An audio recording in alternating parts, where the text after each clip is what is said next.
Hello बच्चों, मैं हूं Komal Trivedi. Welcome back to our YouTube channel KIT centres, जहां हम आपको बिल्कुल फ्री एजुकेशन प्रोवाइड करते हैं कि ताकि आप अपने गोल्स को अचीव कर सके बिना किसी डाउट के। आज के इस क्लास में हम बात करने वाले हैं क्लास 12th के chapter number 1 sexual reproduction in flowering plants के पार्ट 3 के बारे में। पहली वीडियोस में यानी पिछली वीडियोस में हमने देख लिया था कि माइक्रोस्पोरोजेनेसिस क्या है, माइक्रोस्पोरोजेनेसिस कैसे होता है, माइक्रोस्पोर्स कैसे डेवलप होते हैं, माइक्रोस्पोर्स से क्या बनता है, यानी पॉलन ग्रेन्स का फॉर्मेशन कैसे होता है। ठीक है, आज की इस वीडियो में हम पॉलन ग्रेन्स के बारे में कुछ थोड़ी बहुत बातें और जानेंगे और साथ साथ में डिस्कस करेंगे मेगास्पोरेंजियम और मेगास्पोरोजेनेसिस के बारे में। ठीक है, तो आज का इस वीडियो को हम स्टार्ट करते हैं। चलिए, पहले हम बात करेंगे पॉलन ग्रेन्स के बारे में, यानी थोड़ा सा रिकैप लेंगे कि हमने पॉलन ग्रेन्स के बारे में क्या पढ़ा था, माइक्रोस्पोरोजेनेसिस के बारे में क्या पढ़ा था। पॉलन ग्रेन्स यानी मेल गैमेटोफाइट। पॉलन ग्रेन्स यानी क्या? Male gametophyte. जब मैं मेल गैमेटोफाइट की बात करती हूँ तो सबसे पहले हमारे दिमाग में क्या आ जाता है कि पॉलन ग्रेन्स की बात करनी। पॉलन ग्रेन्स के लिए हमने क्या क्या पढ़ा था कि पॉलन ग्रेन्स कहाँ से प्रोड्यूस होते हैं? पॉलन ग्रेन प्रोड्यूस होते हैं एंथर से। ठीक है, एंथर कैसा स्ट्रक्चर्स है? बाइलोब्ड, जिसके पास 2 लोब होंगे, बाइलोब्ड। और हर एक लोब कैसा है? Each lobe is dithecous. Each lobe is dithecous, यानी हर एक लोब के पास 2 थेकास प्रेजेंट है। ठीक है, इतना पढ़ा था। फिर हमने क्या बात करी थी कि जो मेल गैमेटोफाइट्स हैं वो हमेशा पहले 4 ग्रुप्स की फॉर्म में बनते हैं। किसकी ग्रुप में फॉर्म में? 4 ग्रुप की फॉर्म में, जिसे हम बोलते हैं माइक्रोस्पोर टेट्राड। क्या बोलते हैं? माइक्रोस्पोर टेट्राड, यानी जिसके अंदर 4 माइक्रोस्पोर्स प्रेजेंट होंगे। और ये चारों के ही चारों माइक्रोस्पोर्स कैसे होते हैं? फंक्शनल होते हैं। चारों माइक्रोस्पोर डेवलप होते हैं, यानी यहाँ पर कोई भी डीजेनरेशन नहीं होता है। क्यों? क्योंकि यहाँ पर माइक्रोस्पोर के डेवलपमेंट के लिए बहुत ज़्यादा रिजर्व अमाउंट में क्या प्रेजेंट है? फूड स्टोर्ड है, जिसकी वजह से इनको न्यूट्रिशन, अच्छा खासा न्यूट्रिशन और नरिशमेंट मिलता रहता है। तो हमने क्या बात करी थी कि जो माइक्रोस्पोर्स हैं वो किससे बनते हैं? माइक्रोस्पोर्स बनते हैं माइक्रोस्पोर मदर सेल्स या फिर पॉलन ग्रेन मदर सेल से। जब हम बोलते हैं pollen grain mother cell, PMC, या फिर माइक्रोस्पोर मदर सेल, तो इसके अंदर हम क्या बात करते हैं? मियोटिक डिवीजन की। मियोटिक डिवीजन यानी मियोसिस। मियोसिस के अंदर आते हैं 2 फेज। 2 फेज में पहला फेज होता है M1 और दूसरा फेज होता है M2। M1 आपके पास रिडक्शनल डिवीजन है, शुरू से बताती आई हूँ। M1 कैसा है? रिडक्शनल डिवीजन है। और M2 कैसा है? इक्वेशनल डिवीजन है। M2 फेज को हम कह सकते हैं कि ये है एज लाइक माइटोसिस। कैसा है? बिल्कुल एज लाइक माइटोसिस। और क्लियर? क्या बोला? PMC यानी पॉलन ग्रेन मदर सेल या फिर माइक्रोस्पोर मदर सेल के अंदर मियोसिस होता है। और मियोसिस के बाद एक सेल से, कितने सेल से? एक सेल से हमारे पास 2 सेल्स आती हैं, जिन्हें हम यहाँ पर क्या बोलेंगे कि नए जो एक PMC से नए माइक्रोस्पोर्स बनने स्टार्ट हो रहे हैं। ठीक है, आगे चलकर इन्हीं 2 के अंदर फर्दर फिर से डिवीजन होता है मियोसिस 2। मियोसिस 2, ध्यान से सुनना, PMC के पास प्लॉइडी होती है 2n। PMC के पास प्लॉइडी कौन सी होती है? 2n। इसी 2n प्लॉइडी वाली PMC के अंदर जब मियोसिस 1 होता है, यानी जब रिडक्शनल डिवीजन होती है, तो रिडक्शनल डिवीजन से 2n प्लॉइडी ब्रेक हो जाती है इनटू nn प्लॉइडी, यानी इनके अंदर प्रेजेंट न्यूक्लियस की प्लॉइडी क्या हो जाएगी? हैप्लॉइड। सिर्फ और सिर्फ हाफ नंबर ऑफ क्रोमोसोम्स बच जाएंगे अगले 2 सेल में। अगेन जब इन 2 सेल के अंदर फिर से क्या होती है? मियोसिस 2, यानी M2 फेज वापस से प्रोसीड होता है, तो इस M2 फेज को हम क्या बोलते हैं? Equational division. इक्वेशनल डिवीजन के अंदर जब पहले से ही रिडक्शनल डिवीजन में सेल के नंबर बढ़ने पर और साथ साथ में क्रोमोसोमल मटेरियल के नंबर के घटने पर प्लॉइडी nn हो चुकी है, तब M2 फेज, जिसे हम इक्वेशनल डिवीजन कहते हैं, इस इक्वेशनल डिवीजन में क्या होगा कि सेल का नंबर भी इंक्रीज होगा और साथ साथ में जो अभी हैप्लॉइड सेल्स बनी हैं, जो हैप्लॉइड न्यूक्लियस बने हैं, वो हमेशा के लिए कैसे रह जाएंगे? अभी के लिए कांस्टेंट रह जाएंगे, अभी के फेज के लिए कांस्टेंट रहेंगे। इनमें और कोई डिवीजन नहीं होगा, यानी अब और कोई क्रोमैटिक मटेरियल या फिर कोई जेनेटिक मटेरियल डिवाइड नहीं होगा। जो n प्लॉइडी थी वो वापस से चारों में कैसी रहेगी? सेम। 2 सेल से कितनी सेल बन जाती है? 4 सेल। ठीक है, जो 4 सेल बनी, ये चारों सेल कैसी है? हैप्लॉइड्स। इन्हीं चारों सेल को हम क्या बोलते हैं? माइक्रोस्पोर या फिर पॉलन ग्रेन। क्या बोलते हैं, माइक्रोस्पोर या फिर पॉलन ग्रेन। इन्हें बाद में सेपरेशन होती है, जैसे साथ में तो बने हैं, साथ में बनने के बाद इनके बीच में क्या होगी, सेपरेशन होगी। सेपरेशन होने के बाद इनके अंदर, इन माइक्रोस्पोर्स के अंदर वापस से क्या स्टार्ट हो जाता है, माइटोसिस। क्या स्टार्ट होता है, माइटोसिस। माइटोसिस करने के बाद ये क्या करते हैं, अपने आप को बढ़ाते हैं। लेकिन इनका माइटोसिस कैसा था, पहले ही बताया था कि इनके अंदर जो माइटोसिस होता है, यानी जब एक माइक्रोस्पोर बन चुका है या पॉलन ग्रेन बन चुका है, उसके अंदर जब माइटोसिस होगा तो उसकी डिवीजन कुछ थोड़ी सी अनइक्वल होगी। माइटोसिस है बट अनइक्वल डिवीजन है।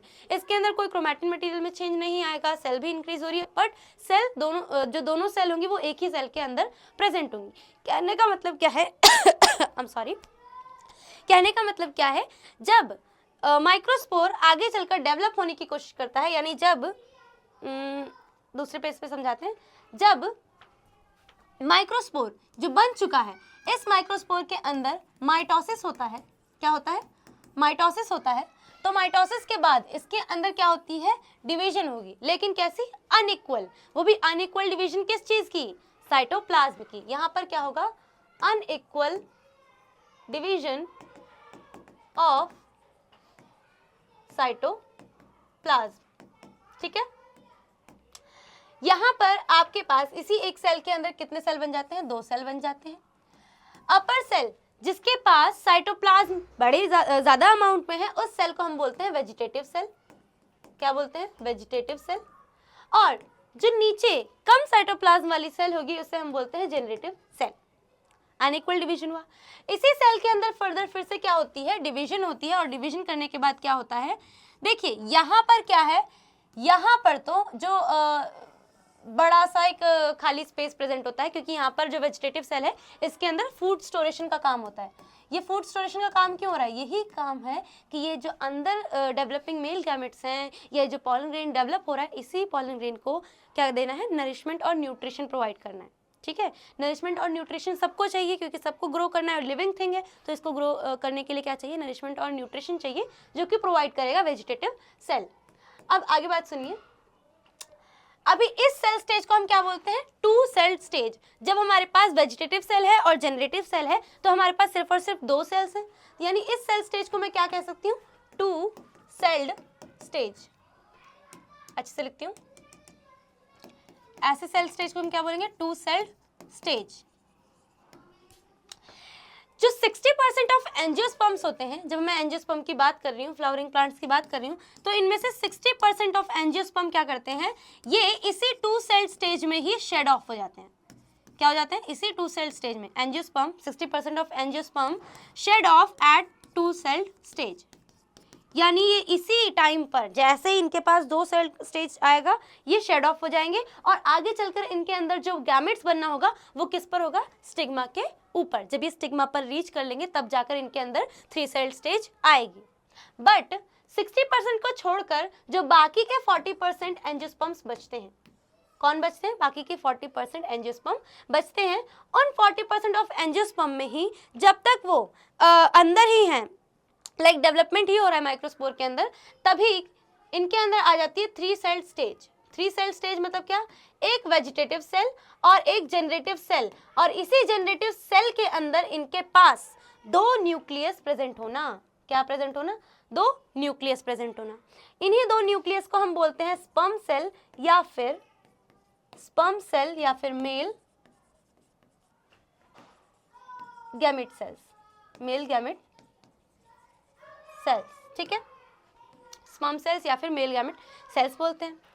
और ये जो 40% ऑफ एंजियोस्पर्म है, ये पहले से ही वेल डेवलप हो जाते हैं, और जब ये 3 सेल स्टेज पर आते हैं, कौन से स्टेज, 3 सेल, देखो नीचे की 2 सेल और ऊपर की 1 सेल मिलकर क्या बना रही है, 3 सेल्ड स्टेज बना रही है। इसी 3 सेल स्टेज में जो शेड ऑफ होंगे वो कौन है, 40% ऑफ एंजियोस्पर्म।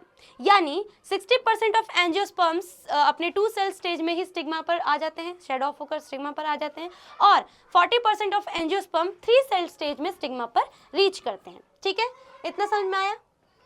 नाउ आगे बात करते हैं,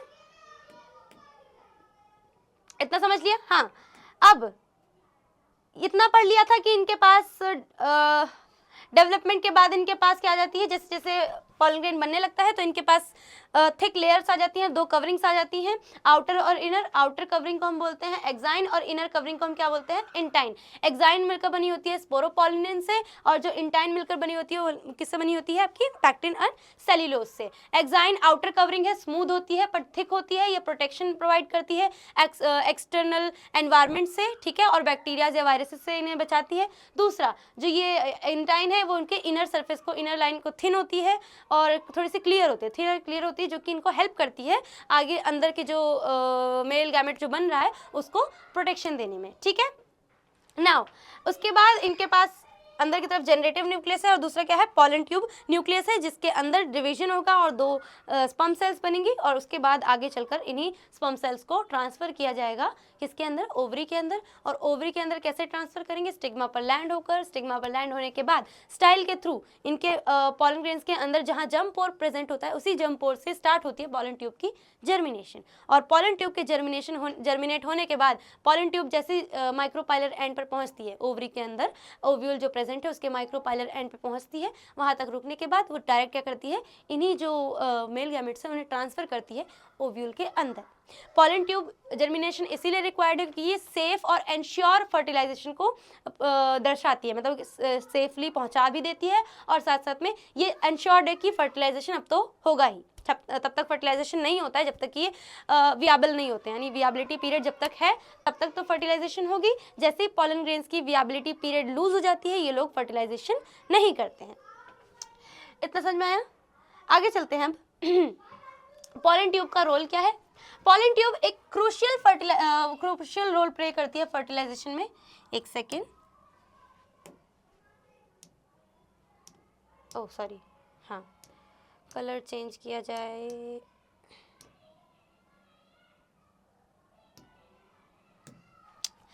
pollen tube is crucial in the fertilisation process. जो पॉलन ट्यूब है वो क्या है, बहुत इंपॉर्टेंट है फर्टिलाइजेशन के प्रोसेस के अंदर। किसके अंदर, फ्लावरिंग प्लांट्स के अंदर। ये सब किसके अंदर की बात हो रही है, ये सब बात हो रही है एंजियोस्पर्म्स की। और एंजियोस्पर्म्स को हम क्या बोलते हैं, फ्लावरिंग प्लांट एंजियोस्पर्म, क्योंकि इनकी जो सीड होती है वो कैसी होती है, इनकी सीड कवर्ड होती है, कवर्ड सीड, ठीक है, कवर्ड सीड। चलिए, after a pollen grain lands on the stigma, जैसे ही मतलब जो पॉलन ग्रेन है वो लैंड हो जाता है उसके बाद it germinates forming a pollen tube. ये जर्मिनेशन स्टार्ट करता है और क्या बनाता है, पॉलन ट्यूब बनाना शुरू करता है, फॉर्मेशन करना शुरू करता है। दिस ट्यूब ग्रोज डाउनवर्ड, ये जो ट्यूब है वो हमेशा किस तरफ ग्रो करेगी, डाउनवर्ड, यानी कि स्टिग्मा पर पहुंचने के बाद इससे नीचे जाना है स्टाइल और ओवरी पर, तो इसे डाउनवर्ड ग्रो करना पड़ेगा। Through the style towards the ovary, यानी स्टाइल से होते होते कहाँ पहुंच जाती है, ओवरी के पास। और ओवरी के पास पहुंचने पर इसने अपने अंदर क्या कंटेन कर रखे होते हैं, क्या कैरी कर रखे होते हैं, 2 स्पर्म सेल्स जो कि अभी जनरेटिव सेल्स के अंदर बने हैं। दोनों स्पर्म सेल्स इनके अंदर रहते हैं। The tube provides a pathway for these sperm cells to reach the ovule. ये जो पॉलन ट्यूब है ये क्या करती है, पाथवे प्रोवाइड करती है कि ताकि ये जो स्पर्म सेल्स है वो अच्छे से अपने गंतव्य स्थान पर या अपने डेस्टिनेशन तक पहुंच सके। और डेस्टिनेशन क्या है, ओव्यूल है। Where one sperm fertilise the egg, जहां पर एक स्पर्म फर्टिलाइज करता है एग को, जो फॉर्म करेगा जायगोट, यानी फॉर्मेशन ऑफ जायगोट कब होगा, जब एक मेल गैमेट और एक एग सेल मिलकर फर्टिलाइज होंगे, तो इससे क्या बनेगा, जायगोट बनेगा। एंड द अदर, जो दूसरा मेल गैमेट या दूसरा स्पर्म सेल बचा हुआ है वो दूसरा स्पर्म सेल या न्यूक्लियर सेल कहाँ जाता है, पोलर न्यूक्लियाई के पास। और जहां पर 2 पोलर न्यूक्लियाई प्रेजेंट होते हैं, 2 पोलर न्यूक्लियाई और एक स्पर्म सेल मिलकर क्या बनाता है, 3 एंप्लॉयडी का स्ट्रक्चर, जिसे हम बोलते हैं एंडोस्पर्म। यानी जब यहाँ पर पोलर न्यूक्लियाई और हमारे स्पर्म सेल, जो दूसरा स्पर्म सेल बचा हुआ है उसका जब फ्यूजन होता है तो इसको हम बोलते हैं ट्रिपल फ्यूजन, बिकॉज यहाँ पर 3 सेल्स का फ्यूजन हो रहा है और इसी फ्यूजन के बाद बनना स्टार्ट होता है एंडोस्पर्म। और ये जो पॉलन ट्यूब है ये एंश्योर करता है एक सक्सेसफुल फर्टिलाइजेशन को एंड सब्सिक्वेंट सीड डेवलपमेंट को, यानी फर्टिलाइजेशन एंश्योर कर दी और साथ साथ में सीड डेवलपमेंट भी एंश्योर कर दी कि फर्टिलाइजेशन हो चुका है तो अब सीड डेवलपमेंट भी स्टार्ट हो जाएगी। ओके, नाउ देखिए, समझते हैं कि पहले ये समझते हैं कि आखिर अभी मेल गैमेटोफाइट है, फीमेल गैमेटोफाइट है क्या और आगे कैसे कैसे ये सब वर्क करेगा। उससे पहले बात कर लेते हैं पॉलन ग्रेन्स के बारे में ही, कुछ क्वेश्चन जो पूछे जाते हैं इनके बारे में कुछ फैक्ट्स हैं जो बात करते हैं। सबसे पहला क्वेश्चन आपसे ये पूछा जाएगा कि ऐसा प्लांट का नाम बताओ, name that plant that come to India as contaminated with imported wheat. यानी एक ऐसे प्लांट का नाम बताओ जो कि कंटामिनेटेड है, यानी थोड़ा सा हार्मफुल है, एलर्जिक है, और ये इंपोर्टेड व्हीट के साथ साथ चला आया, मतलब एक इन्वेड कर गया, उसके साथ एक इन्वेडेड स्पीशीज है जो हम लाना नहीं चाहते थे पर गलती से वीट के साथ साथ में ही आ गई, and cause pollen grain allergies. और इसका जो पॉलन ग्रेन थे वो कैसे हैं, एलर्जिक हैं, एलर्जेंट्स हैं, जो कि ह्यूमंस में और कुछ एनिमल्स में भी क्या करते हैं, एलर्जी कॉज करते हैं, और ये सबके लिए क्या है, थोड़े से हार्मफुल है। ऐसे प्लांट का नाम क्या है, पार्थेनियम। पार्थेनियम को हम एक नॉर्मली जो कॉमन नेम है वो है कैरेट ग्रास, और हिंदी में से बोलते हैं गाजर घास। ज़्यादातर जो जंगल वाले इलाके होंगे या फिर ज़्यादातर ऐसे इलाके होंगे कि थोड़े से गांव टाइप के इलाके, विलेज टाइप के इलाके, वहाँ पर ये इजीली मिल जाएगी, ठीक है। ये एलर्जिक होते हैं ह्यूमंस के, यानी ये ह्यूमंस के लिए क्या है, एलर्जिक है। फिर पॉलन ग्रेन्स कैसे होते हैं, पॉलन ग्रेन्स रिच होते हैं न्यूट्रिएंट्स में, यानी पॉलन ग्रेन के पास न्यूट्रिएंट की अमाउंट क्या होती है, हाई होती है, और इन्हीं हाई न्यूट्रिएंट वैल्यू होने की वजह से पॉलन ग्रेन्स को फूड सप्लीमेंट के तौर पर भी यूज़ किया जाता है, खाने के रूप में भी यूज़ किया जाता है कि ताकि न्यूट्रिशन मिल सके। और इसी पॉलन ग्रेन्स को काफ़ी एथलीट्स यूज़ करते हैं अपनी परफॉर्मिंग स्पीड बढ़ाने के लिए, यानी जो उनका स्पीड परफॉर्मेंस को इंक्रीज करने के लिए, क्योंकि पॉलन ग्रेन्स इंक्रीज करते हैं परफॉर्मेंस को, और क्योंकि न्यूट्रिएंट ज़्यादा होते हैं तो आपको अच्छा खासा न्यूट्रिशन मिलेगा, अच्छी खासी पावर मिलेगी, अच्छी खासी एबिलिटी मिलेगी टू रन फास्ट। तो एथलीट्स इसे यूज़ करते हैं अपनी स्पीड को स्पीड अप करने के लिए, ठीक है। साथ ही साथ इन पॉलन ग्रेन्स को पता है रेस हॉर्स को इसीलिए खिलाया जाता है क्योंकि उनको भी दौड़ना होता है और उनकी भी स्पीड को थोड़ा सा इन्हांस करना है, थोड़ा सा और भी ज़्यादा बढ़ाना है, निखारना है, ठीक है। Once the pollen grain are shed off, जैसे एक बार पॉलन ग्रेन शेड ऑफ हो जाता है उससे अपनी वियाबिलिटी पीरियड को लूज करने से पहले स्टिग्मा तक पहुंचना पड़ता है, ठीक है। अगर ये स्टिग्मा पर नहीं पहुंचेगा तो फिर ये किसी काम का नहीं रह जाएगा, फिर फर्टिलाइजेशन नहीं हो सकती। वियाबिलिटी पीरियड क्या है, वियाबिलिटी पीरियड मतलब इसका एक्टिव फेज, जैसे कि आप घड़ी की जो सेल्स लगाते हो, बैटरीज लगाते हो, उसका भी अपना एक टाइम लिमिट होता है कि कब से कब तक चलेगी, एंड उसके बाद आप उसको चेंज करते हो। क्यों चेंज करते हो, क्योंकि सेल खत्म हो गया, बैटरी खत्म हो गया, किसी काम की नहीं रही। वैसे ही हर चीज़ की अपनी अपनी एक ड्यूरेशन होती है, अपनी अपनी एक टाइम होती है। वैसे ही हर एक पॉलन ग्रेन का अपना एक पॉलन ग्रेन या सीड का अपना एक वियाबिलिटी पीरियड होता है जिसकी मदद से वो आगे चलकर नए डेवलपमेंट्स, नए फेड्स को बना सकती है। कुछ पॉलन ग्रेन्स ऐसे होते हैं जिनके जो वियाबिलिटी पीरियड होती है वो सिर्फ और सिर्फ 30 मिनट की होती है, यानी जैसे वो झड़ जाते हैं, शेड ऑफ हो जाते हैं, शेड ऑफ होने के 30 मिनट तक वो वियाबल हैं, 30 मिनट तक वो अच्छा आराम से फर्टिलाइजेशन कर सकते हैं, एबल है फर्टिलाइजेशन करने पर और स्टिग्मा तक पहुँचने पर। अदरवाइज अगर वो 30 मिनट्स के अंदर अंदर नहीं पहुँचते तो इसका मतलब फिर वो आगे चलकर फर्टिलाइजेशन नहीं कर सकते हैं, स्टिग्मा उन्हें रिसीव नहीं करेगा, और रिसीव कर लिया भी तो भी उसके आगे कोई प्रोसेस प्रोसीड नहीं होगी। तो जो 30 मिनट्स वाले हैं उनके एग्जांपल्स हो जाएंगे आपके पास, जैसे वीट, और आपके पास हो जाएगा इसका राइस और वीट के प्लांट्स ऐसे हैं जिनके पॉलन ग्रेन्स का जो वियाबिलिटी पीरियड है वो सिर्फ और सिर्फ 30 मिनट्स का है।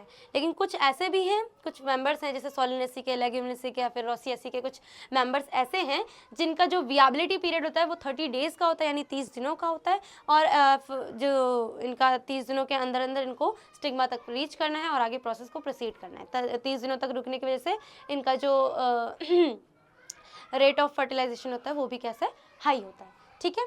फिर कुछ पॉलन, हाँ तो ये बता दिया।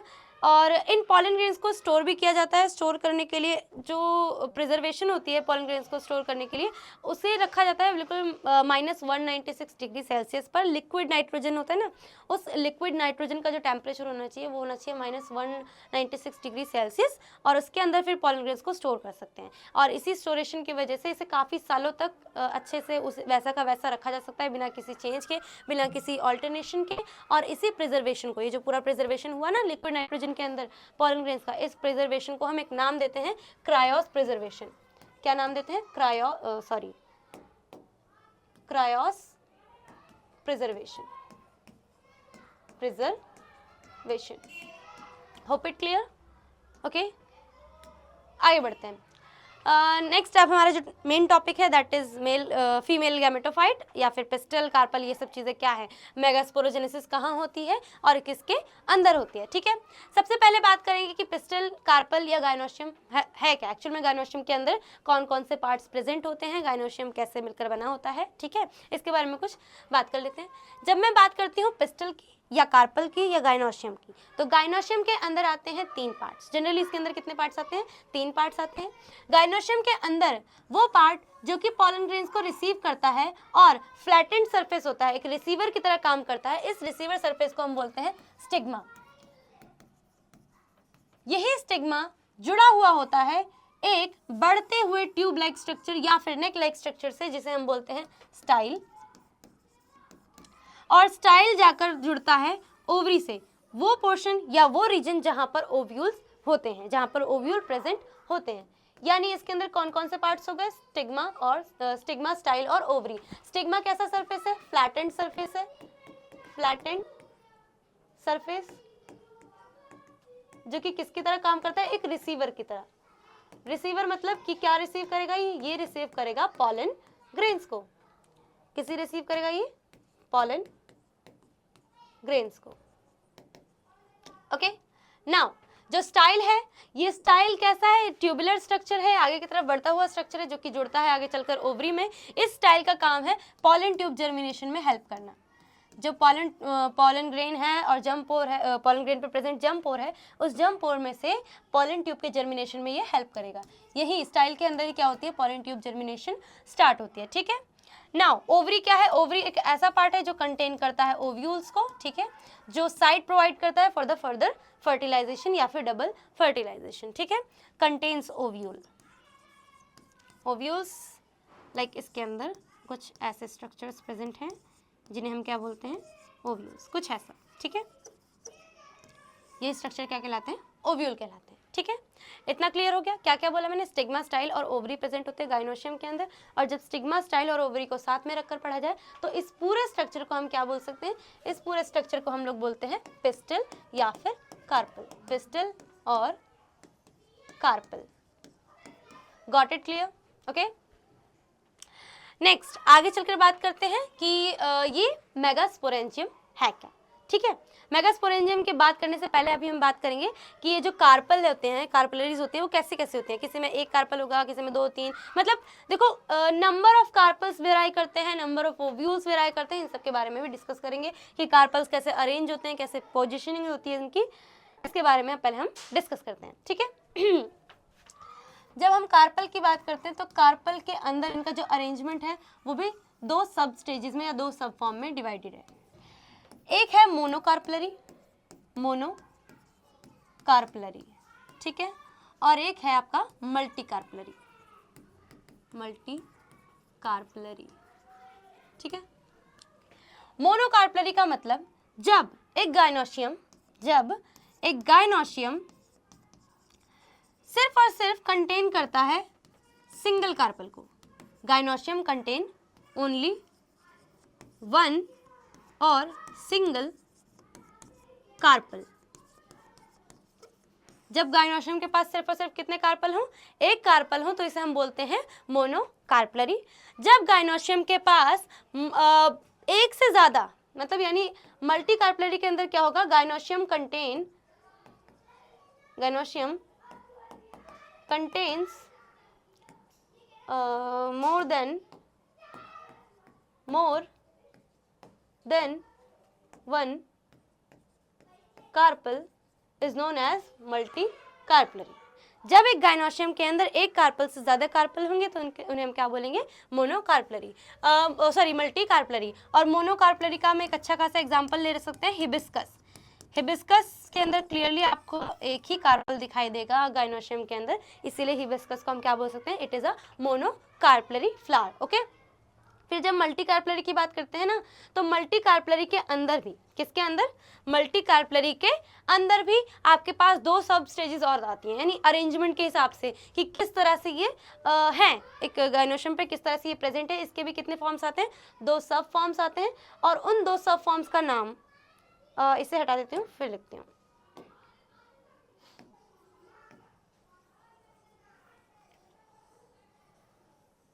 सी। मल्टी कार्पलरी के अंदर क्या हो जाएंगे, मल्टी कार्पलरी के अंदर फिर से कितने स्टेजेस आती हैं, 2 सब स्टेजेस आती हैं, जिनमें से एक होता है सिनकार्पस,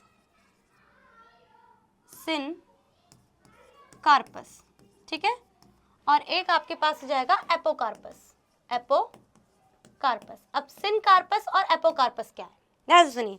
सिनकार्पस में जो ये सिन वर्ड है या सिंक वर्ड आगे आपको नजर आ रहा है, इस सिंक का मतलब होता है लिंक्ड और फ्यूज्ड, लिंक्ड या फिर फ्यूज्ड। जब एक गाइनोशियम के अंदर, किसके अंदर, जब एक गाइनोशियम के अंदर एक से ज्यादा मोर देन 1 कार्पल प्रेजेंट हैं, more than 1 carpel are present and fused together, और साथ में फ्यूज्ड हैं, जुड़े हुए हैं, फ्यूज्ड टुगेदर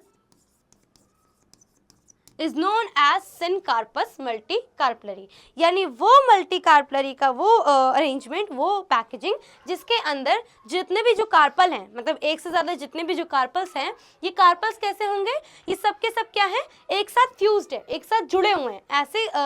ऐसी सिंक्रोनाइजेशन या फिर ऐसे ग्रुप को हम क्या बोलते हैं, सिनकार्पस। जब हम एपोकार्पस की बात करते हैं तो एपोकार्पस के अंदर भी, क्योंकि मल्टी कार्पलरी के अंदर आ रहा है, यानी यहाँ पर भी क्या प्रेजेंट होंगे, मोर देन 1 कार्पल, है ना, मोर देन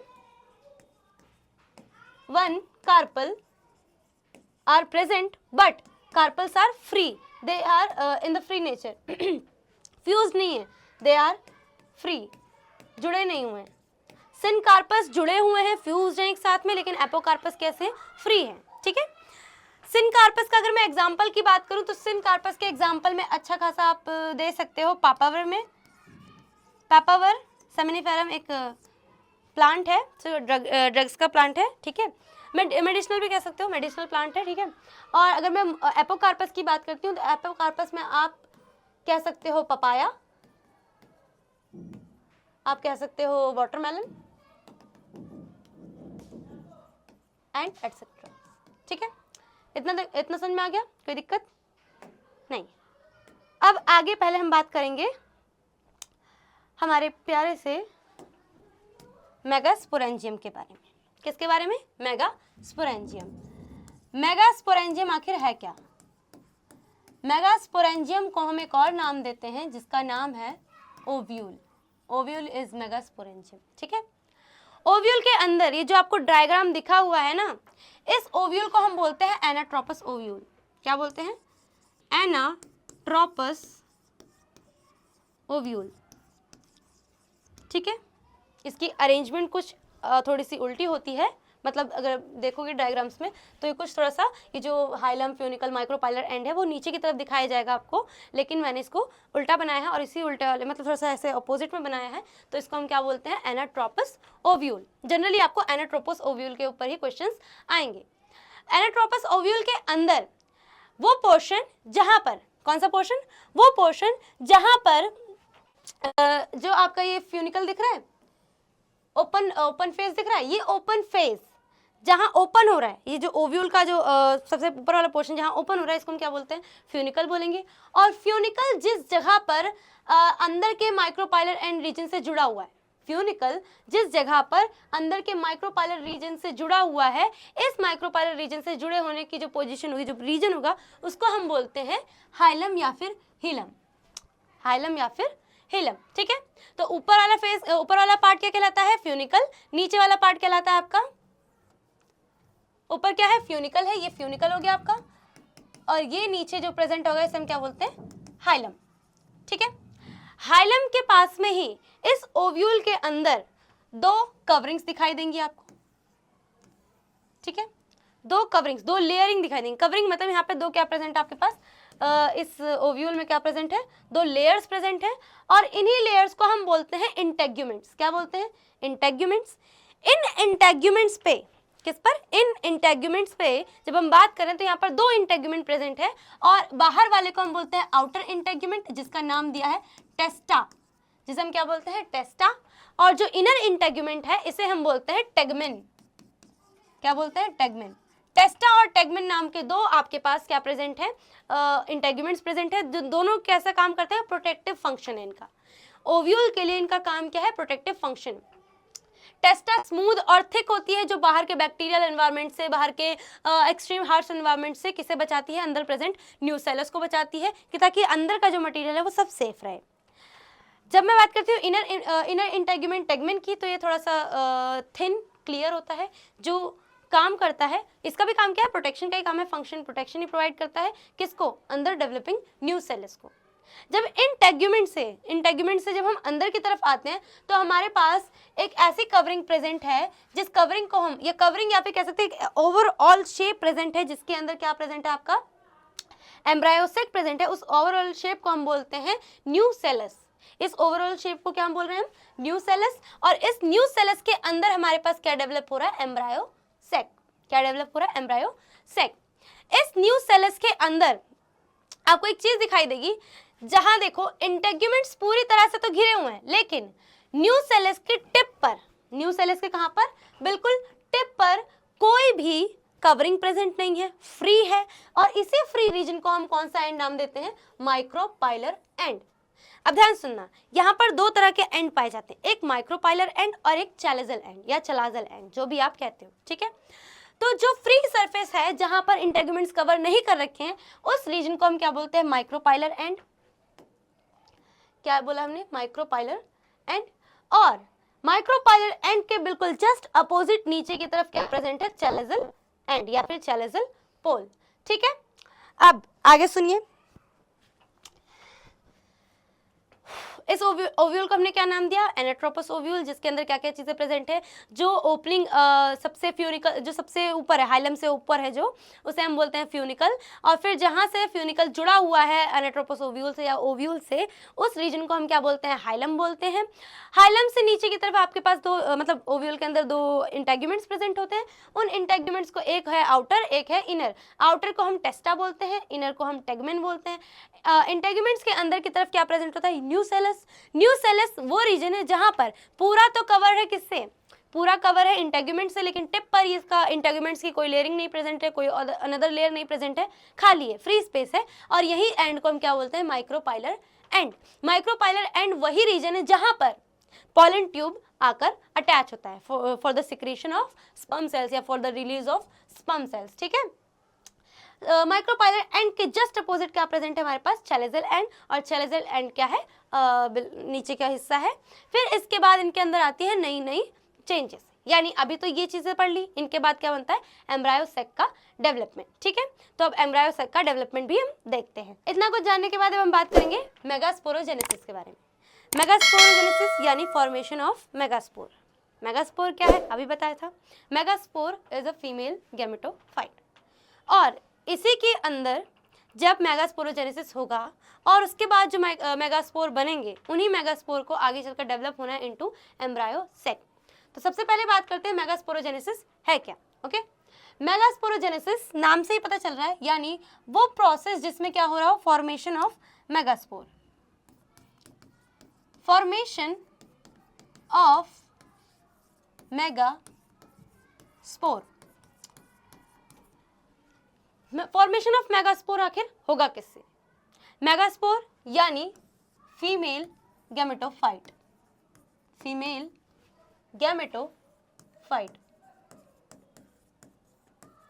ओके। तो जब फीमेल गैमेटोफाइट बनता है, ये बनेगा किससे, मेगास्पोरोजेनेसिस के अंदर। जैसे माइक्रोस्पोरोजेनेसिस के अंदर पीएमसी सेल्स या MMC cells, microspore mother cells काम करती थी, वैसे ही सेम यहाँ पर भी क्या है, microspore mother cell, megaspore mother cells. कौन सी सेल्स, मेगास्पोर मदर सेल्स गुजरती हैं मियोटिक डिवीजन से। कौन से डिवीजन से, मियोटिक डिवीजन से। क्या होता है इनके अंदर, ध्यान से सुनना, एक एमएमसी यानी एक मेगास्पोर मदर सेल। कौन सी cell, because it is a megasporogenesis, यानी मेगास्पोरोजेनेसिस का प्रोसेस है, तो यहाँ पर मदर सेल का नाम क्या है, मेगास्पोर मदर सेल। तो एक मेगास्पोर मदर सेल के अंदर मियोटिक डिवीजन स्टार्ट होता है और सबसे पहले क्या आता है, M1 यानी मियोसिस 1। और इस एक मेगास्पोर मदर सेल से इनके अंदर चेंज आता है और बनती है कितनी, दो अलग नई मेगास्पोर सेल्स, ठीक है। नई प्राइमरी जो मेगास्पोरोसाइट्स होंगी वो बनना स्टार्ट होंगी, यानी जो नेक्स्ट अलग डेवलपमेंट स्टार्ट हो रही है, नई जनरेशन की, नए फॉर्मेशन की डेवलपमेंट स्टार्ट हो रही है। इसमें क्या हो रहा है, मियोसिस जब 1 प्रोसीड होता है तो एक सेल से 2 सेल बनेगी। सेम मेगास्पोरोजेनेसिस के अंदर भी क्या होगा, जो आपकी मेगास्पोर मदर सेल है इसकी भी प्लॉइडी क्या होती है, 2n प्लॉइडी, यानी कौन सी नेचर के हैं, डिप्लॉइड नेचर के। डिप्लॉइड नेचर यानी डीएनए कंटेंट कैसा है अभी इनके पास, पेयर्ड फॉर्म में या डबल फॉर्म में, ठीक है, मैच्योर्ड फॉर्म में। लेकिन जब इनके अंदर मियोसिस 1 होता है, जो कि कैसा डिवीजन है, रिडक्शनल डिवीजन। इसी रिडक्शनल डिवीजन से गुजरने पर ये 2n प्लॉइडी चेंज होती है इनटू nn प्लॉइडी। कैसे चेंज होगी, nn प्लॉइडी। अब ये जो मेगास्पोर्स बनते हैं, क्या बनते हैं, मेगास्पोर्स बनते हैं, ये पहले से ही सेपरेटेड फॉर्म में नहीं बनते हैं। लेकिन इनके अंदर कैसे डिवीजन स्टार्ट होगी, देखिए,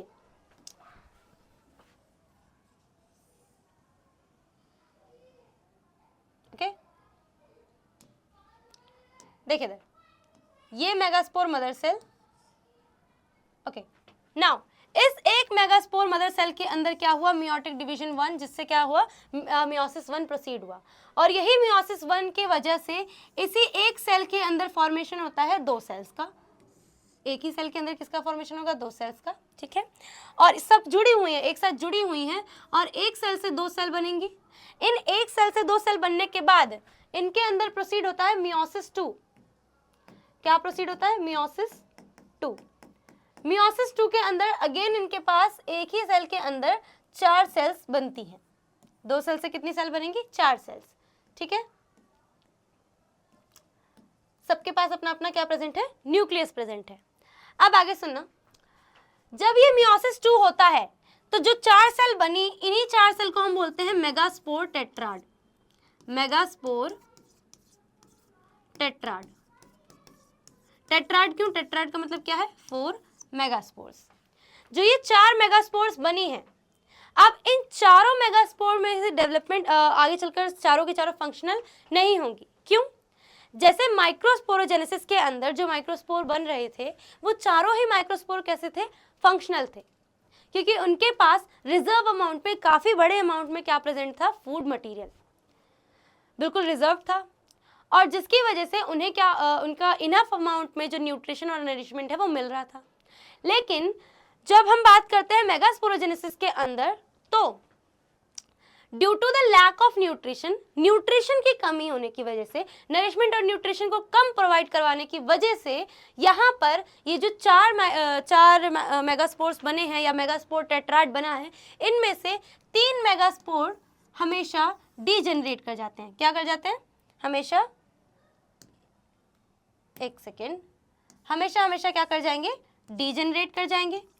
और इनमें से सिर्फ और सिर्फ क्या बचेगा, इन तीनों में अगर डीजेनरेशन हो गई, तीनों के तीनों हमेशा के लिए डीजेनरेट हो गए, तो इनमें से क्या बचेगा, सिर्फ और सिर्फ एक मेगास्पोर।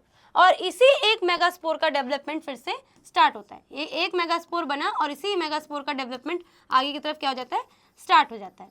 क्यों, क्योंकि लैक ऑफ न्यूट्रिशन की वजह से बाकी 3 क्या हो गए, डीजेनरेट हो गए। न्यूट्रिशन की कमी थी, कम न्यूट्रिशन प्रोवाइड करवा पाएगी। और दूसरी बात, दूसरा रीजन ये भी है कि माइक्रोस्पोर्स छोटे होते हैं और मेगास्पोर्स बड़े होते हैं। मेल गैमेट्स हमेशा छोटे होते हैं और फीमेल गैमेट्स हमेशा कैसे होते हैं, बड़े होते हैं। इसीलिए यहाँ पर क्या है, जो एक ही मेगास्पोर का डेवलपमेंट हुआ है, इसी एक मेगास्पोर के डेवलपमेंट की वजह से इस डेवलपमेंट को हम एक और नाम देते हैं, that is monosporic development. Monosporic development मतलब, मोनो मतलब सिंगल, स्पोर जो कि एक बन रहा है मेगास्पोर। जब सिर्फ और सिर्फ एक मेगास्पोर का डेवलपमेंट होगा आगे जाकर और बाकी के 3 मेगास्पोर डीजेनरेट हो जाएंगे due to the lack of nutrition, इसी डेवलपमेंट को हम बोलते हैं मोनोस्पोरिक डेवलपमेंट। क्या बोलते हैं, मोनोस्पोरिक डेवलपमेंट। तो यहाँ पर आपसे कोई पूछे कि मोनोस्पोरिक डेवलपमेंट क्या है, तो क्या बोलोगे, व्हेन 4 मेगास्पोर्स या फिर megaspore tetrads are form, 3 megaspores degenerate and only 1 megaspore develop to form an embryo sac is known as monosporic development. Monosporic development. Okay? अब ये मोनोस्पोरिक डेवलपमेंट के बाद क्या होगा, एक ही मेगास्पोर बचा है, उस एक मेगास्पोर में क्या होगा, यहाँ तक जो डिवीजन चली थी वो कैसी थी, मियोटिक डिवीजन। मियोटिक डिवीजन यानी मियोसिस, जिसमें एक फेज यानी एक पार्ट कैसा होता है, रिडक्शनल है, तो दूसरा कैसा है, इक्वेशनल है, जिसे हम एज लाइक क्या बोलते हैं कि वो माइटोसिस की तरह है। ठीक है, नाउ अब इसके पास प्लॉइडी क्या है, एनप्लॉइडी। क्यों, पहले ही बताया था, रिडक्शनल डिवीजन की वजह से 2 एनप्लॉइडी किस में बढ़ जाते हैं, इनटू एन एनप्लॉइडी। अब इसमें अगेन क्या हुआ था, चारों के अंदर एन एनप्लॉइडी आई थी, लेकिन 3 तो डिजेनरेट हो गए, एक के पास एक ही क्या है, डेवलप होगा, मोनोस्पोरिक डेवलपमेंट होगी, और इसके पास प्लॉइडी कैसी रहेगी, एनप्लॉइडी, यानी haploid nature, half number of chromosomes are present in 1 megaspore. Okay, अब ये वापस से 2 एनप्लॉइडी कब होगी, जब ये डेवलप हो जाएगा अच्छे से एंड देन फर्टिलाइज होगा टू फॉर्म एन जाइगोट, इसकी प्लॉइडी वापस से क्या हो जाएगी, 2n, क्योंकि दोनों के ही आधे आधे क्रोमैटिन मटेरियल्स क्या हो जाएंगे, साथ में फ्यूज हो जाएंगे एंड देन फॉर्म करेंगे एक जाइगोट, जिसकी प्लॉइडी होती है 2n प्लॉइडी। ओके, नाउ बात करते हैं इस मोनोस्पोरिक डेवलपमेंट के आगे होगा क्या, मतलब इस मोनोस्पोरिक डेवलपमेंट में आगे होगा क्या। अभी बोला कि हमारे पास क्या बचा है, सिर्फ और सिर्फ एक मेगास्पोर, मेगास्पोर, ओके, जिसकी प्लॉइडी क्या है, एन प्लॉइडी। ठीक है, इस एक मेगास्पोर के अंदर स्टार्ट होती है माइटोसिस। क्या स्टार्ट होती है, माइटोसिस। अब यहां पर जो माइटोसिस हो रही है वो किसके लिए है, मतलब इस माइटोसिस के अंदर इसी एक सेल के अंदर जिनका न्यूक्लियस प्रेजेंट है, क्या प्रेजेंट है, इनके अंदर जिनका न्यूक्लियस प्रेजेंट है, इस न्यूक्लियस का डिवीजन होगा, और इस न्यूक्लियस के डिवीजन में एक न्यूक्लियस प्रेजेंट है ना, इस एक न्यूक्लियस से कितने न्यूक्लियस बन जाएंगे, 2 न्यूक्लियस बन जाएंगे। यहाँ पर क्या हुआ, माइटोसिस 1, गिनते जाइए कितने माइटोसिस लग रहे हैं। ठीक है, कितने माइटोसिस हो गए, 1 मिनट अच्छे से लिखूं, यहाँ पर माइटोसिस 1 हुआ, अगेन इनके अंदर फिर से क्या होता है, माइटोसिस होता है, यानी माइटोसिस 2, माइटोसिस 2। माइटोसिस 2 के अंदर यहाँ पर जो 2 अंदर न्यूक्लियस प्रेजेंट है, इन 2 न्यूक्लियस से कितने न्यूक्लियस बन जाएंगे, 4 न्यूक्लियस, क्योंकि माइटोसिस क्या है, इक्वेशनल डिवीजन है, जिसमें नंबर ऑफ कंटेंट बराबर रहेगा, और इसके अंदर की जो सेल डेवलपमेंट हो रही है वो बढ़ती जाएगी। ठीक है, माइटोसिस 2 के अंदर क्या हुआ, यहाँ पर 4 अंदर न्यूक्लियस प्रेजेंट हो गए, अगेन फिर से इसके अंदर प्रोसीड होता है माइटोसिस 3। क्या होता है, माइटोसिस 3। माइटोसिस 3 आते आते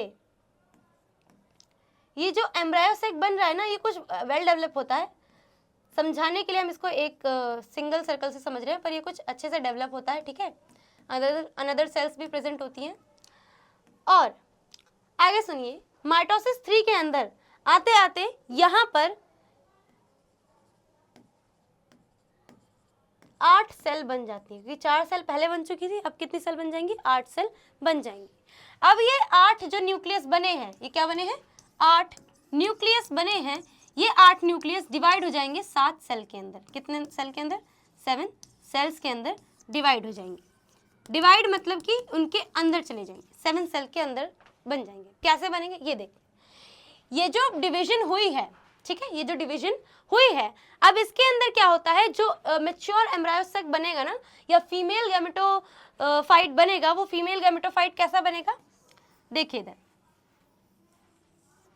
अब इनके अंदर फिर से क्या हो रही है, अच्छी खासी डेवलपमेंट हो रही है, जहां पर, रुकिए मुझे कलर चेंज करने दो, ओके,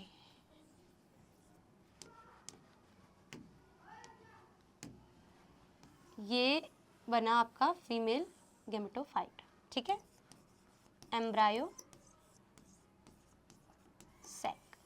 एम्ब्रायोसेक। इस फीमेल गैमेटोफाइट के अंदर ध्यान से देखना, सबसे ऊपर की तरफ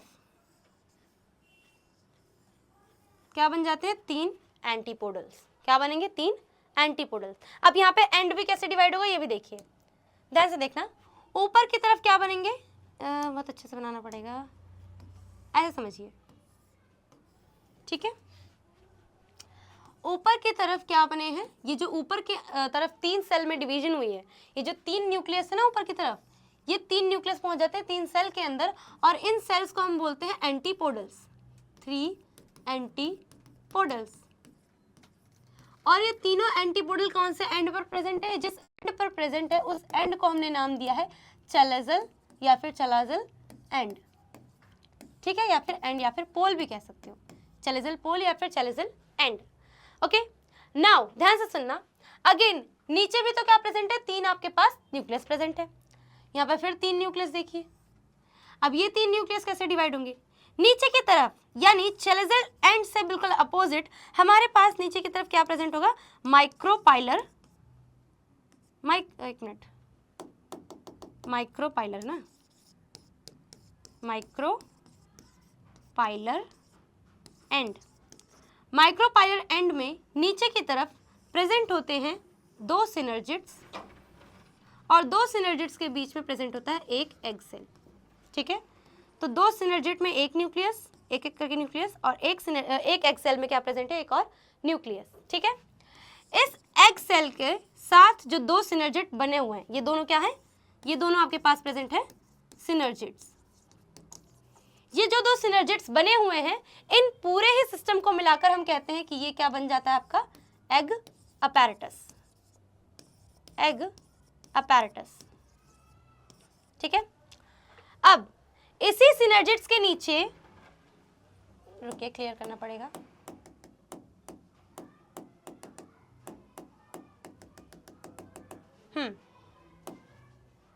नीचे वाला मिटा देती हूँ तो ये अच्छे समझ में आ जाए। ओके, ध्यान सुनना, इन्हीं सिनर्जिड्स के पास क्या प्रेजेंट होते हैं, फिंगर लाइक कुछ प्रोजेक्शन प्रेजेंट होती है, जिसे हम बोलते हैं फिलीफॉर्म अपैरेटस, फिलीफॉर्म अपैरेटस। ठीक है, और क्या प्रेजेंट है ऊपर की तरफ, पहले बताते हैं सिनर्जिड्स है, मैं ऊपर लिख दे रही हूँ सिनर्जिड्स। ठीक है, ये क्या प्रेजेंट था आपके पास, एग सेल।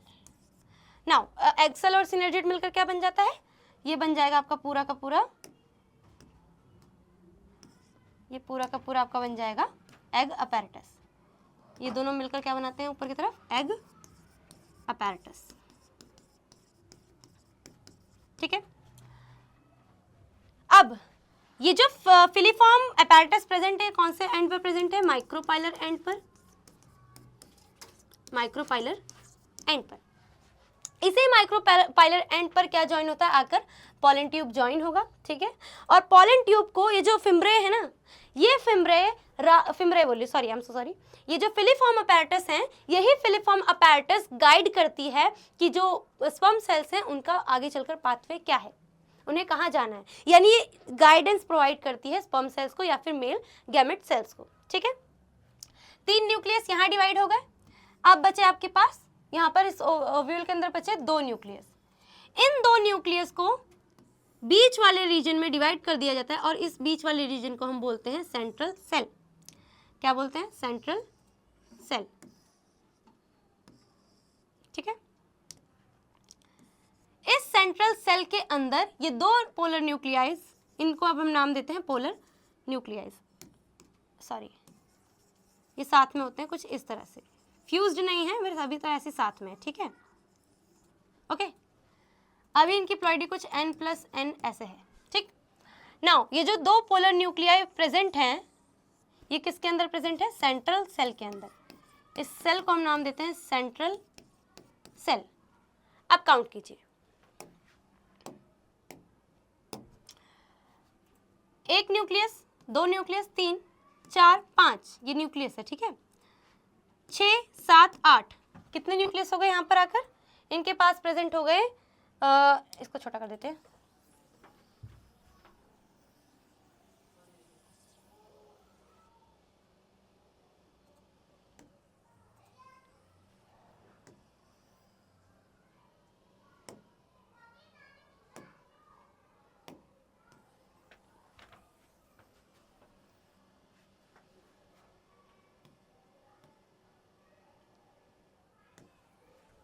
ओके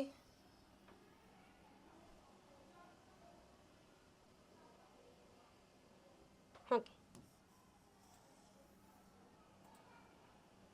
ध्यान सुनना, अब कितने से यहाँ पर कितने न्यूक्लियस मिले हमें, 8 न्यूक्लियस, यानी 8 न्यूक्लिएटेड। इस स्ट्रक्चर का नाम हमने क्या रखा है, 8 न्यूक्लिएटेड। 8 न्यूक्लियस कितने सेल के अंदर है, 2 सिनर्जिड्स, काउंट कर लेते हैं, 2 सिनर्जिड्स। ठीक है, प्लस एग सेल, प्लस एक सेंट्रल सेल, प्लस 3 एंटीपोडल्स, ये सेल्स हैं। 2 सिनर्जिड्स, एक एग सेल, एक सेंट्रल सेल, 3 एंटीपोडल्स। तो 2, 1, 3, 4, 5, 6, 7, कितनी सेल्स हो गई? 7 सेल। यानी इसके साथ साथ में से क्या बोलेंगे? 7 सेल्ड।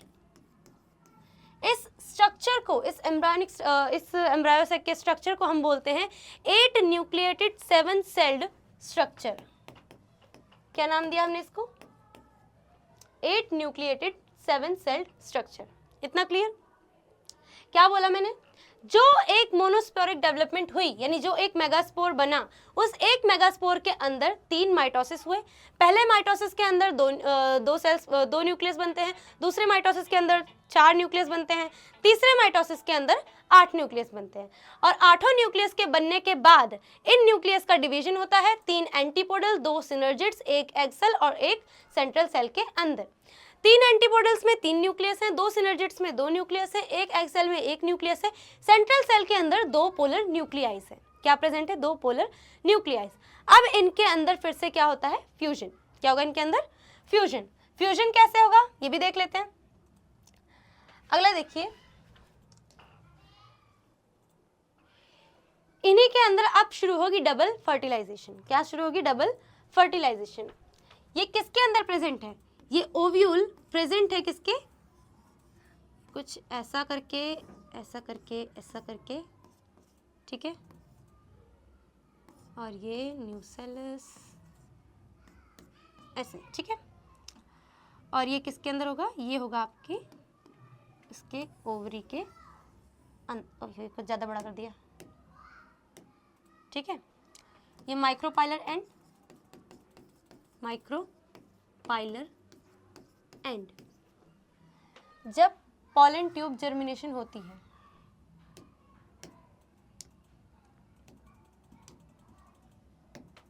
जब पॉलन ट्यूब जर्मिनेशन स्टार्ट होती है, ये पॉलन था, इसके अंदर से क्या स्टार्ट हुई? Pollen tube germination. और ये पॉलन ट्यूब जर्मिनेट करते करते करते करते कहाँ तक आ जाती है? ये आ जाती है ओव्यूल के माइक्रोपाइलर एंड तक। कौन से एंड तक? ओव्यूल के माइक्रो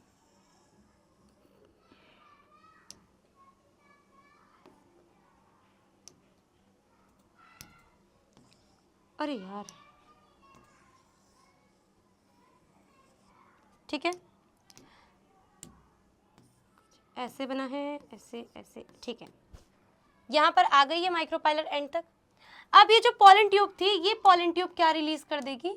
ये पॉलन ट्यूब रिलीज करती है इसके अंदर प्रेजेंट 2 मेल गैमेट्स को। इन मेल गैमेट्स को कौन रिसीव करेगा? इन मेल गैमेट्स को रिसीव करते हैं फिलीफॉर्म अपैरेटस। कौन से अपैरेटस? Filiform apparatus. इन फिलीफॉर्म अपैरेटस का वर्क क्या है? इन फिलीफॉर्म अपैरेटस के जरिए गाइडेंस मिलती है किसको? इन 2 स्पर्म सेल्स को। कहां पर जाने के लिए? To reach egg plus polar nuclei, ठीक है। इनमें से एक कहां चला जाएगा? इनमें से एक जाता है एग के पास और वहां पर जाकर फ्यूज हो जाता है। और क्या करता है? जब एग प्लस एक स्पर्म सेल का फ्यूजन होगा, इसे हम बोलते हैं फर्टिलाइजेशन।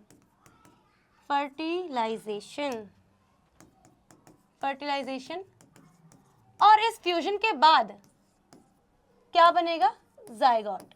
इस फ्यूजन के बाद बनता है जाइगोट, और जाइगोट से देन आगे चल के एम्ब्रायो और फर्दर डेवलपमेंट। बट इनके पास अभी क्या बचा है? एक पोलर एक और अभी स्पर्म सेल बाकी है, जो कि जाकर किसके साथ फ्यूज होगा? 2 पोलर न्यूक्लियाइज के साथ में, ठीक है। जब एक स्पर्म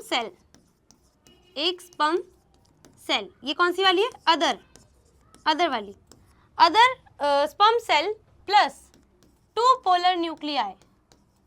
कौन से न्यूक्लियाई, एक स्पर्म सेल और 2 पोलर न्यूक्लियाई साथ में फ्यूज हो जाते हैं। क्या हो जाते हैं, फ्यूज हो जाते हैं। यहाँ पर इनके फ्यूज होने के बाद बनता है एंडोस्पर्म। एंडोस्पर्म जो शुरुआत में बनेगा उसे हम बोलेंगे प्राइमरी एंडोस्पर्म न्यूक्लियस। ये न्यूट्रिशन और नरिशमेंट प्रोवाइड करता है, आगे चलकर जो डेवलपिंग सीड है उसको न्यूट्रिशन और नरिशमेंट प्रोवाइड करेगा। साथ ही साथ में ये जो स्पर्म सेल और पोलर न्यूक्लियाई साथ में फ्यूज हुए हैं, स्पर्म सेल की प्लॉइडी N, पोलर न्यूक्लियाइज क्या है N, ये दूसरा वाला भी क्या है N। जब N प्लस N साथ में फ्यूज हो जाते हैं तो ये स्ट्रक्चर बनाते हैं 3N, और इसी 3N स्ट्रक्चर को हमने क्या नाम दिया है, पेन, प्राइमरी एंडोस्पर्म न्यूक्लियस। इस फ्यूजन को हमने नाम दिया है ट्रिपल फ्यूजन। क्या नाम दिया है, ट्रिपल फ्यूजन।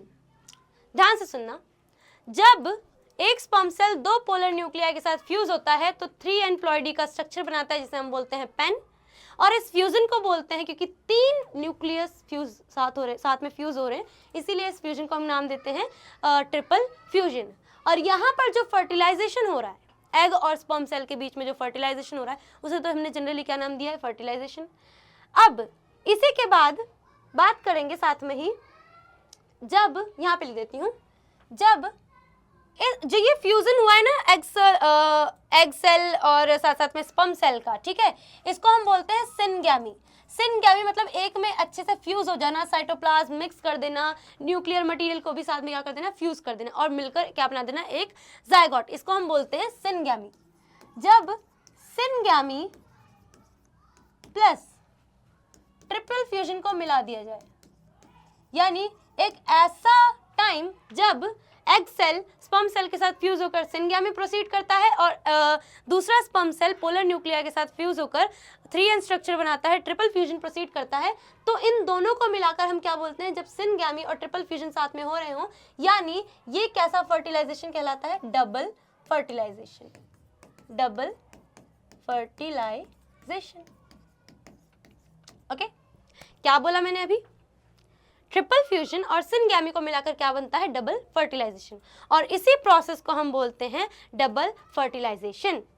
जो अब इसके बाद, ये तो थे फर्टिलाइजेशन के इवेंट, इसके बाद आते हैं पोस्ट फर्टिलाइजेशन के इवेंट, यानी आगे चलकर अब क्या होगा, नेक्स्ट आगे चलकर इनके अंदर फर्दर डेवलपमेंट स्टार्ट रहती है और धीरे धीरे धीरे यही सेल्स डिवीजन करती रहती हैं। डिवीजन करते करते करते करते ये क्या करती है, एक सीड का फॉर्मेशन करती है, यानी इससे क्या बन जाता है, सीड। एम्ब्रायो सेक से ही क्या बन जाता है, सीड, और एम्ब्रायो सेक को ही हम क्या बोलते हैं, एम्ब्रायो सेक को ही हम बोलते हैं फीमेल गैमेटोफाइट। आई होप इतना क्लियर। ओके, आज के लिए इस वीडियो में इतना ही। जितना मैंने पढ़ाया उतना शायद आपको समझ में आ चुका है। अगर फिर भी आपके मन में कोई डाउट है तो आप हमें नीचे कमेंट सेक्शन में बता सकते हैं, हम आपके डाउट को सॉल्व करने की पूरी कोशिश करेंगे। अगर आपको लगता है ये कमेंट नहीं देखे गए हैं या किसी वजह से आपके कमेंट पर ध्यान नहीं दिया गया है तो आप हमें इंस्टा पर भी डीएम कर सकते हैं, आपको इंस्टा का भी लिंक नीचे डिस्क्रिप्शन में मिल जाएगा। बाय, तब तक के लिए शुक्रिया, मिलते हैं नेक्स्ट वीडियो में।